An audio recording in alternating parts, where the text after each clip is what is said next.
Board परीक्षा के भय को समाप्त करने के लिए प्राइवेट स्कूल वेलफेयर एसोसिएशन की एक नई पहल सामने आई है। प्रधानमंत्री नरेंद्र मोदी की तर्ज पर बोर्ड परीक्षा के भय को समाप्त करने के लिए जहां प्राइवेट स्कूल वेलफेयर एसोसिएशन ने एक अनूठी पहल की शुरुआत की है। इसके लिए उन्होंने निःशुल्क हेल्पलाइन शुरू किया है।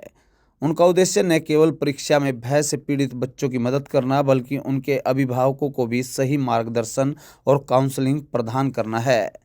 हर साल भारत में लगभग 3,40,00,000 बच्चे बोर्ड परीक्षा में बैठते हैं, जिसमें से 10 से 15% बच्चे असफल हो जाते हैं। असफलता के बाद बच्चों के अंदर जहां डर का भाव होता है और उसी को देखते हुए जहां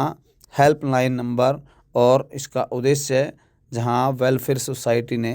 असफलता के डर को बच्चों और उनके अभिभावकों के मन से निकालने के लिए यह पहल शुरू की गई है। काउंसलर का कहना है कि हेल्पलाइन का उद्देश्य असफल के भय को समाप्त करना, ताकि विद्यार्थी को आत्महत्या जैसे खतरनाक कदम उठाने से रोका जा सके। इस सेवा का लाभ जहां सुबह 9 बजे से रात 9 बजे तक लोग ले सकते हैं। यह सेवा हर वर्ष 15 दिसंबर से लेकर 31 मार्च तक उपलब्ध रहेगी। इस हेल्पलाइन के माध्यम से छात्रों की परीक्षा के दौरान आने वाली समस्याओं के समाधान, मानसिक तनाव व अन्य परेशानियों पर काउंसलिंग प्रदान की जाएगी। खासकर हरियाणा बोर्ड और सीबीएसई बोर्ड के लिए अलग अलग काउंसलिंग का प्रावधान भी रखा गया है, ताकि हर छात्र को अपनी परीक्षा प्रणाली के अनुसार उनको मदद मिल सके, जिसके लिए नंबर भी जारी किए गए हैं। यह पहल विद्यार्थियों के मानसिक शांति प्रदान करने के साथ साथ उन्हें सफलता के मार्ग पर अग्रसर करने में मदद करेगी। भिवानी से जॉनी कुमार की रिपोर्ट, सिटी तहलका। सभी पत्रकार साथियों का अभिनंदन करती है, स्वागत करती है। जैसा कि आप सबको विदित है कि प्राइवेट स्कूल एसोसिएशन का मूल रूप से जो उद्देश्य है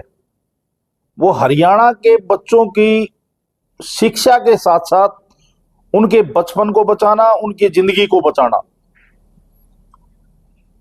उसी मुहिम में जैसे कोटा सीकर जैसी घटनाएं हुई, बच्चों को सुसाइड जैसे कदम उठाने पड़े, उन बातों से सबक लेते हुए हमने एक अभियान पूरे प्रदेश में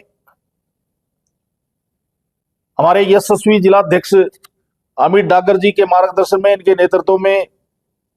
इनकी सोच के अनुसार इन बच्चों की जिंदगी को बचाने के लिए, बच्चे को जीवन को बचाने के लिए, देखो पढ़ाई सेकेंडरी है, उससे पहले बच्चे का बचपन और बच्चे के जीवन को बचाना हमारा मुख्य उद्देश्य है। आजकल बच्चा अवसाद में, हर बच्चा अवसाद में है। आप किसी भी बच्चे को देखें, किसी भी बच्चे से बात करें, क्योंकि ये जो कंपटीशन का जमाना है, और मैं ये कहूंगा कि ये कंपटीशन बच्चों में ना होके अभिभावकों में ज्यादा है। पेरेंट्स बच्चे को कैलिबर को नहीं ना पहचानते हुए वो अपने जो विचार हैं, अपनी जो सोच है, वो उन बच्चों के ऊपर थोपता है कि मेरा बेटा डॉक्टर, फलां पड़ोसी का बेटा डॉक्टर बनेगा तो हमारा भी डॉक्टर बने, फलां का इंजीनियर बनेगा तो हमारा भी इंजीनियर बने। इस दौड़ धूप में, इस भाग दौड़ में पेरेंट्स बच्चों को समय नहीं दे पाता, उनसे अपेक्षाएं ज्यादा करता है, समय उनको देता नहीं है। और समय नहीं देता तो बच्चा किसको बताएगा अपनी जो समस्याएं हैं, जो ग्रीवेंसीज है, जो उसको दिक्कत आ रही है, जो प्रॉब्लम फेस कर रहा है बच्चा। पेरेंट्स के पास समय नहीं है, क्योंकि हम देखते हैं हमारे पास पेरेंट्स आते हैं, कामकाजी पेरेंट्स हैं, हस्बैंड वाइफ दोनों काम करते हैं, घर में बच्चा अकेला है, स्कूल में। कई पेरेंट्स तो इस प्रकार के भी आते हैं कि डे बोर्डिंग स्कूल हो, जिसमें बच्चा पूरा दिन स्कूल में रहे, ताकि हम छुट्टी के टाइम उस बच्चे को ले लें। तो इस प्रकार ये इसका खामियाजा, पेरेंट्स के पास समय ना होने का खामियाजा बच्चों को भुगतना पड़ता है, और बच्चा डिप्रेशन में चला जाता है, बच्चा एंजाइटी का शिकार हो जाता है। मैंने छोटे छोटे बच्चों को देखा है, +1 के बच्चों को, 10th के बच्चों को डिप्रेशन की मेडिसिन लेते हुए, एंजाइटी की मेडिसिन लेते हुए। उसी कड़ी में जो हमने एक मुहिम चलाई थी एकेडमी के खिलाफ, क्योंकि वहां भी बच्चा बड़ा डिप्रेशन में हो जाता है, क्योंकि उनके ऊपर पेरेंट्स का प्रेशर होता है। और वहां जो एकेडमी है, एकेडमी संचालक का कोई उद्देश्य नहीं होता, उसको बच्चे को सर्वांगीण विकास से कोई मतलब नहीं है, उसको अपनी फीस से मतलब है, उसको दिखावे से मतलब है, और दिखावे में कभी पढ़ाई नहीं होती, दिखावे में कभी बच्चे का सर्वांगीण विकास नहीं होता। तो हमारे डागर साहब की एक नई सोच, मैं साधुवाद देता हूं अमित जी को कि इनके दिमाग में इन बच्चों के जीवन को बचाने के लिए हमें क्या ज्यादा से ज्यादा हम क्या कर सकते हैं, उन बच्चों को ज्यादा से ज्यादा हम क्या दे सकते हैं, उन बच्चों के डिप्रेशन को, उन बच्चों के मेंटली प्रेशर को हम किस प्रकार से दूर कर सकते हैं।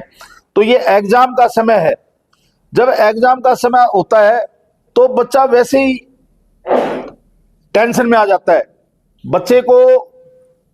ये नहीं पता कि मैं क्या करूं,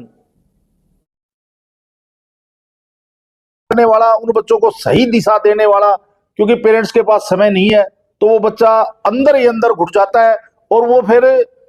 गलत कदम उठाने पे विवश हो जाता है, मजबूर हो जाता है, क्योंकि उसकी मानसिक जो स्थिति है वो इतनी खराब हो जाती है, उसकी बात सुनने वाला कोई होता नहीं, वो किससे शेयर करे।